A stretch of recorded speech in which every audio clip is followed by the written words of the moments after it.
کے بزرگوں، دوستوں، بھائیوں، السلام علیکم۔ آج جو کہ ٹائم پہلے سے ہی تقریباً زیادہ ہم لوگ لے چکے ہیں، آپ بھائیوں کو مزید تقریر کا موقع تو انشاءاللہ پھر کبھی ملے گا، آپ سے باتیں کریں گے۔ آج صرف اس کو میں تعزیتی پروگرام کہوں تو بے جا نہ ہوگا۔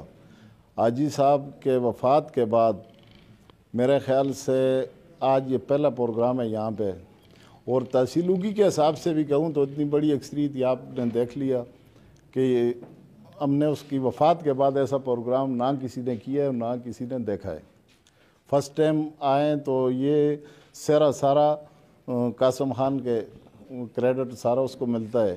اس نے اصل پروگرام یہ 2 سال پہلے کرنا تھا۔ مجھے اکثر کہتا رہتا تھا کہ جی بابا کے جتنے دوست ہیں، جتنے ظاہر بابا کے دوست، تو بابا آپ خود نظریاتی تھا، مسلم لیگی تھا، اس کے دوست تو ہیں ہی مسلم لیگی، لیکن قاسم خان کا اصل پروگرام ہی یہ تھا کہ میرے بابا کے دوست جتنے بھی ہیں جگہ پر جگہ مجھے یہ کہتے ہیں کہ جی آپ ہمیں پوچھتے نہیں ہیں، آپ ہمارے بھتیجے ہیں۔ تو یہ اکثر مجھے یہ کہتا تھا کہ لوگوں کے ساتھ میرا تعارف خان نہیں ہے، آپ جانتے ہیں بابا کے دوست جتنے بھی ہیں ان کو مدعو کریں تاکہ میرا ان سے تعارف ہو جائے، ملاقات ہو جائے، نیکسٹ انشاءاللہ ہم جہاں بھی ملیں تو کم سے کم مجھے کوئی گلہ نہ ملے۔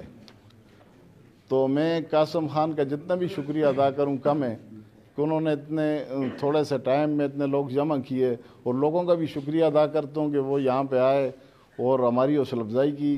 نیکسٹ انشاءاللہ ہم تو حاجی صاحب کے لیے آج بھی دعا کرتے ہیں، پھر بھی کریں گے۔ یہ غیر سیاسی پروگرام پہلے تو تھا لیکن اب سیاسی ہو چکا ہے۔ حاجی صاحب کے لیے میں دعا کی درخواست کرتا ہوں قاضی زاہد اللہ صاحب سے کہ وہ اس کے لیے دعائے مغفرت کرے۔ تقریر انشاءاللہ پھر کریں گے۔